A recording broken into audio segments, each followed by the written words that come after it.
الحمد لله رب العالمين والعاقبة للمتقين ولا عدوان إلا على الظالمين وأشهد أن لا إله إلا الله وحده لا شريك له ولي الصالحين وأشهد أن محمدا عبده ورسوله وصفيه من خلقه وخليله سيد الأولين والآخرين اللهم صل عليه وعلى آله وصحبه ومن اتبعهم بإحسان إلى يوم الدين أما بعد. Mes chers frères et sœurs, aujourd'hui avec l'aide d'Allah Tabarak wa Ta'ala, on va parler de l'optimisme. Nous allons parler bi'idhnillahi Tabarak wa Ta'ala du fait d'être optimiste. Un des secrets de la réussite, du succès et d'une vie prospère sans lequel il n'est pas possible d'atteindre ses objectifs après l'aide d'Allah, c'est ce principe. Celui qui agit selon ce principe sera guidé et heureux, tandis que celui qui s'en éloigne sera malheureux et tourmenté. Notre religion a encouragé ce principe dans le Coran. Et les prophètes et les messagers, paix sur eux, l'ont incarné dans leur vie et dans leur prédication à leur peuple. Les pieux réformateurs qui les ont suivis ont également marché. Les pieux réformateurs qui les ont suivis ont également marché sur cette voie. Ce principe témoigne de la vénération du Seigneur et de la bonne opinion que l'on doit avoir de lui, subhanahu wa ta'ala. Ce principe, ce secret, c'est l'optimisme. Le fait d'être optimiste. L'optimisme, c'est quoi exactement? L'optimisme est la bonne parole que l'homme entend et qui lui procure du réconfort et de la joie. Je répète, l'optimisme, c'est la bonne parole que l'homme entend et qui lui procure du réconfort et de la joie, et par laquelle il s'attend à recevoir du bien de ce qu'il entend et voit comme événement. Et sachez que le Coran nous appelle à être optimistes.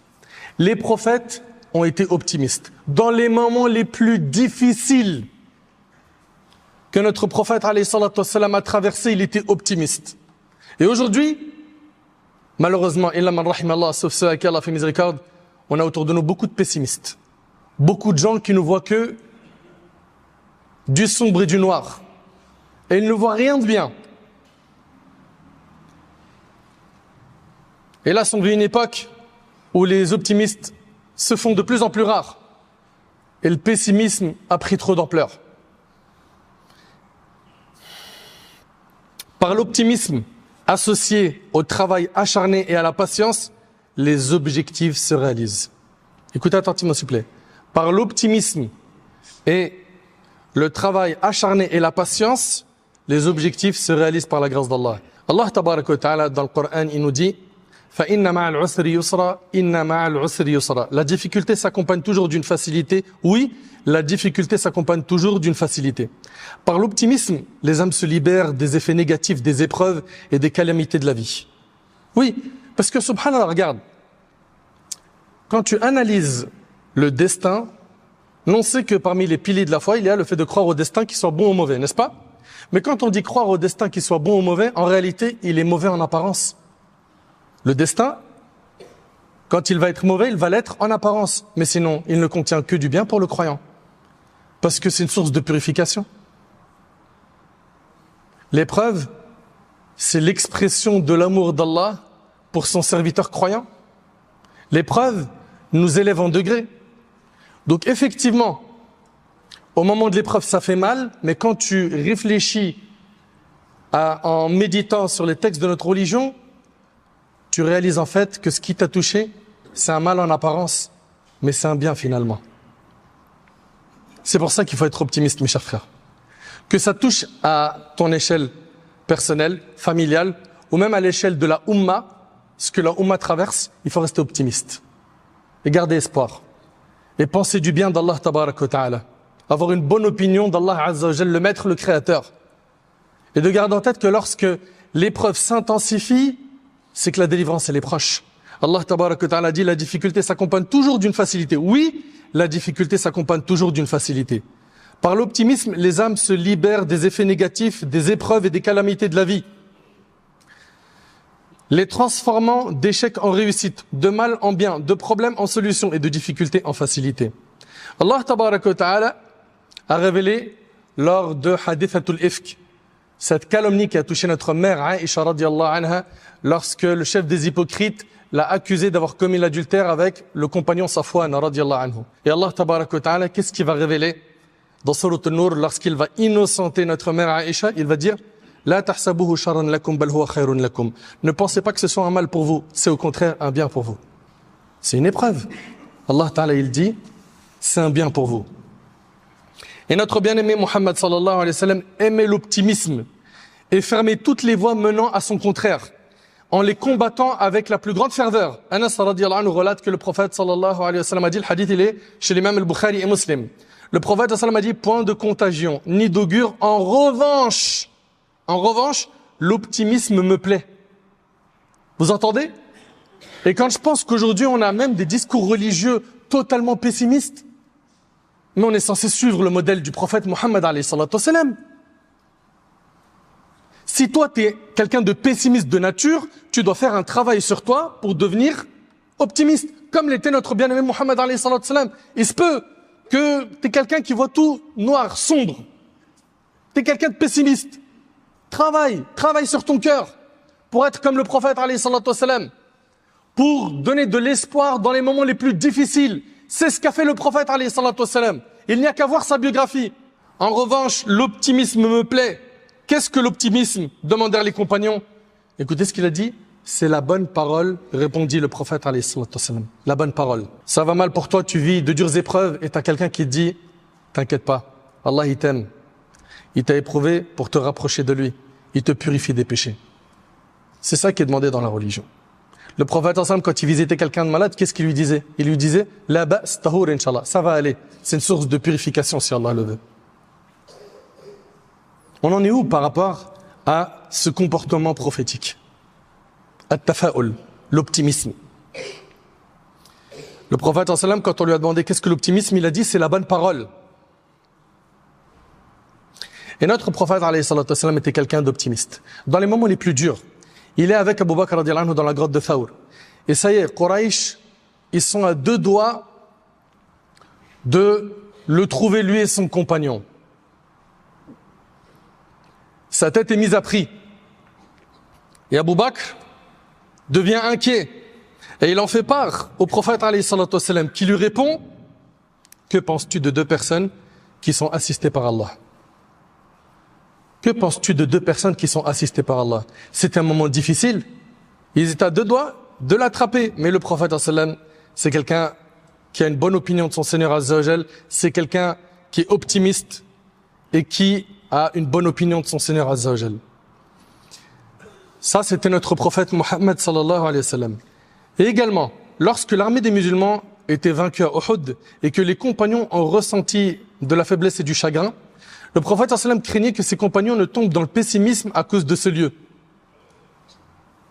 Qu'ils soient pessimistes à cause de ce lieu, le lieu de Uhud. Il leur a alors dit, Uhud, jabalun yuhibbuna wa nuhibbuh. Uhud, c'est une montagne qui nous aime et que nous aimons.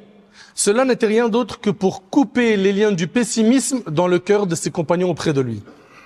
Allahu Akbar.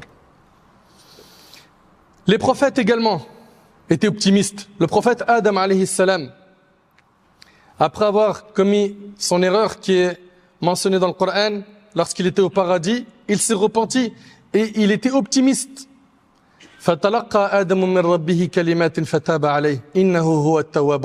Puis Adam reçut de son Seigneur des paroles et Allah agréa son repentir, car il est celui qui accueille le repentir et le miséricordieux.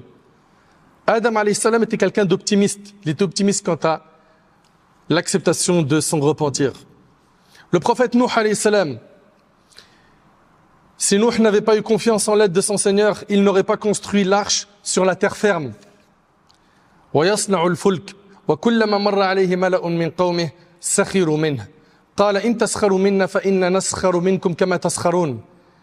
Il construisait l'arche. Et chaque fois que des notables de son peuple passaient, ils se moquaient de lui. Il leur répondit, si vous vous moquez de nous aujourd'hui, c'est nous qui nous moquerons de vous, comme vous le faites. Également, le prophète Yunus alayhi salam, s'il n'avait pas été confiant et optimiste, il n'aurait pas invoqué Allah dans les ténèbres de la nuit, de la mer et du ventre du poisson. Allah tabaraka wa ta'ala, il dit, وَذَنُّونِ إِذْ ذَهَبَ مُغَاضِبًا فظن أن لن نقدر عليه فنادى في الظلمات أن لا إله إلا أنت سبحانك إني كنت من الظالمين. Mentionne encore l'homme au poisson, le prophète Yunus. Lorsqu'il quitta son peuple en colère, pensant que nous n'allions pas le soumettre à notre décret, puis dans les ténèbres, il implora, il n'y a de divinité digne d'adoration que toi, gloire et pureté à toi, j'étais du nombre des transgresseurs. Si Ayoub, alayhi salam, le prophète Ayoub, n'avait pas eu confiance en son Seigneur, lui qui était optimiste, il n'aurait pas invoqué son Seigneur pour le soulagement de ses détresses et la disparition de ses souffrances. وأيوب إذ نادى ربه أني مسني الضر وأنت أرحم الراحمين فاستجبنا له فكشفنا ما به من ضر وآتيناه أهله ومثلهم معهم رحمة من عندنا وذكرى للعابدين. Mentionne Ayoub lorsqu'il implora son Seigneur, je suis frappé par le mal, mais tu es le plus miséricordieux de ceux qui font miséricorde. Nous l'avons exaucé, nous avons dissipé le mal qui le frappait et lui avons rendu sa famille 2 fois plus nombreuse par un effet de notre miséricorde et comme un rappel aux adorateurs. Le prophète Yaqub, alayhi salam, il a perdu son fils Youssouf alors qu'il était petit. Puis plus tard, il va perdre également Benyamin. Lorsque la disparition de ses fils dura longtemps, Yaqub se tourna vers son Seigneur bienveillant, sans désespérer. Au contraire, il a fait les causes.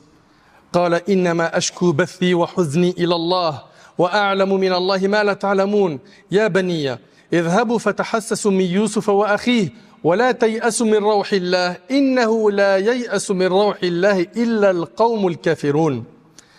Il leur répondit, je me plains de mon déchirement et de mon chagrin qu'auprès d'Allah. Et ça, c'est le réflexe qu'on doit avoir. Au lieu de se plaindre aux humains, plains-toi à Allah.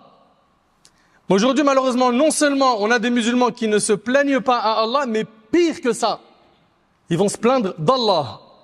Chose qui est grave. Allah Ta'ala nous relate que Yaqub alayhi salam a dit, je ne me plains de mon déchirement et de mon chagrin qu'auprès d'Allah. Et je sais d'Allah ce que vous ne savez pas. Mes enfants, partez vous enquérir de Youssouf et de son frère et ne désespérez pas de la miséricorde d'Allah. Car seuls les infidèles désespèrent de la miséricorde d'Allah. Il nous est demandé en islam de ne jamais désespérer. De ne jamais être pessimiste. Jamais. Même si on vit une époque difficile, même si la Ummah elle souffre, même si la Ummah elle est très très éprouvée, gardons confiance en Allah. Gardons en tête qu'après la difficulté vient la facilité. Le prophète Zakaria, alayhi salam, il avait vieilli, ses os étaient affaiblis et ses cheveux étaient devenus blancs. Avec tout cela, sa femme était stérile, mais il espérait en Allah du bien et un enfant, ayant une bonne opinion de lui et restant optimiste. On en est où nous par rapport à ce comportement? Voici le récit de la miséricorde de ton Seigneur envers son serviteur Zakaria. Lorsqu'il invoqua son Seigneur à voix basse. Et si l'optimisme, mes chers frères, mes chères sœurs, n'avait d'autre bénéfice que le sentiment de soulagement et de réconfort, cela suffirait. Wallahi, l'optimisme, ça soulage le cœur. Juste ça suffit pour que tu fasses cet effort d'être quelqu'un d'optimiste. Ça soulage le cœur, ça le réconforte. De dire ça va aller, ça va passer. Que ce soit quelque chose qui touche toi à titre personnel, ou dans ta famille, ou dans ton travail, ou même à l'échelle de la Ummah. Ça va aller.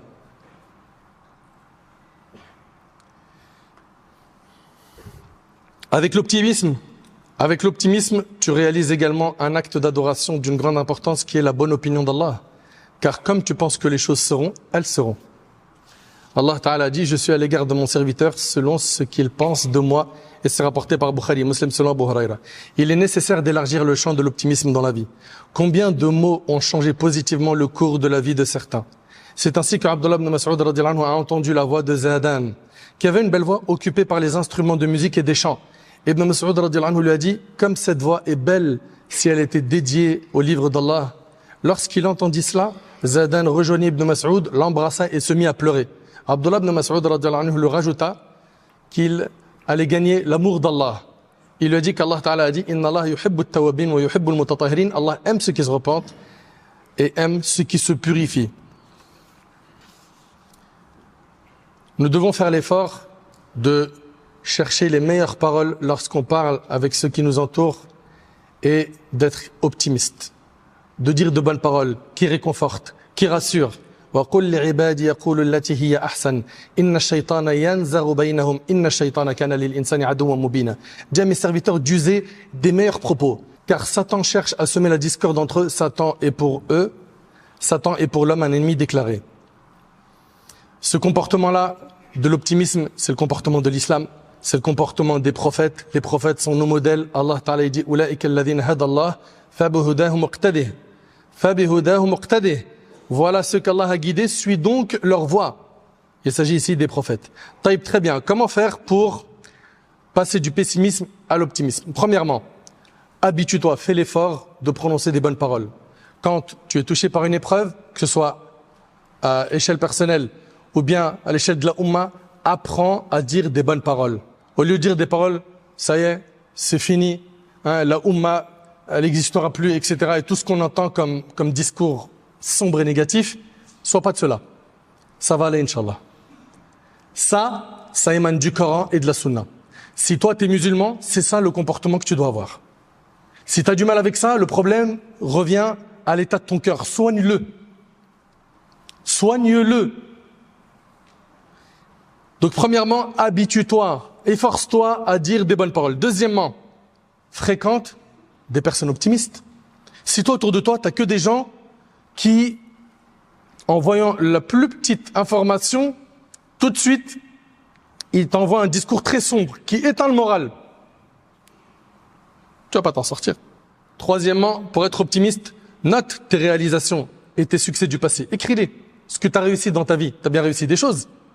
Tu as obtenu des diplômes. Tu as réussi quelque chose. Note-les. Ce que tu as réussi, note-le. Cela t'aidera à retrouver le succès après un échec. Tu te rappelleras que dans le passé, tu as fait des bonnes choses. Et donc que tu es capable d'en faire dans le futur. Également, écris ta propre histoire. Ça veut dire quoi? Non seulement il nous est demandé d'être optimiste, mais surtout d'être un acteur positif.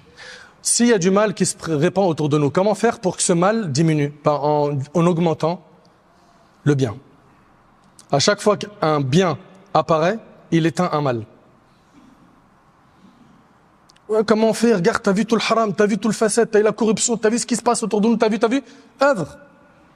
Œuvre-toi pour faire du bien afin de justement diminuer le mal. Et garde en tête aussi une chose, c'est que la difficulté et la facilité, ils sont ensemble, tout le temps ensemble. Lorsque la difficulté arrive et qu'elle s'intensifie, et ça j'aimerais bien que vous le reteniez s'il vous plaît, c'est que la délivrance est proche. Lorsque la difficulté s'intensifie, qu'elle devient très dure à supporter, c'est que la délivrance est proche. N'oublie pas que nous adorons celui qui gère cet univers. N'oublie pas qu'il est qadir ala kulli shay, il est capable de tout. N'oublie pas que nous sommes rien sans lui. N'oublie pas que c'est lui Ar-Razzaq, c'est lui qui accorde la subsistance. C'est lui qui est qadir ala kulli shay, c'est lui qui est capable de tout. C'est lui qui a la connaissance parfaite de toutes choses. Allah Ta'ala il dit حتى إذا استيأس الرسل وظنوا أنهم قد كذبوا جاءهم نصرنا فنجي من نشاء ولا يرد بأسنا عن القوم المجرمين. Quand les messagers faillirent perdre espoir et que leurs adeptes eurent pensé qu'ils étaient dupés, voilà que vint à eux notre secours.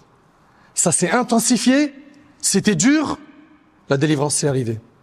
Et furent sauvés ceux que nous voulûmes, mais notre rigueur ne saurait être détournée des gens criminels. Mes chers frères, mes chères sœurs, on vit une période de l'histoire qui est très spéciale. Où malheureusement, on le voit, il y a des hémorragies un peu partout dans la Ummah. On entend des mauvaises nouvelles assez fréquemment.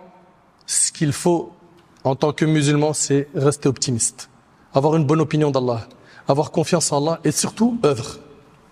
Œuvre. Arrête d'être dans le constat. On a des gens, c'est des ceintures noires de constat. Toute la journée, tu fais des constats. Regarde, ça va pas. Au niveau économique, ça va pas. Au niveau social, ça va pas. Au niveau humanitaire, ça va pas. Au niveau politique, ça va pas. Et toi, tu fais quoi pour que ça change? Rien.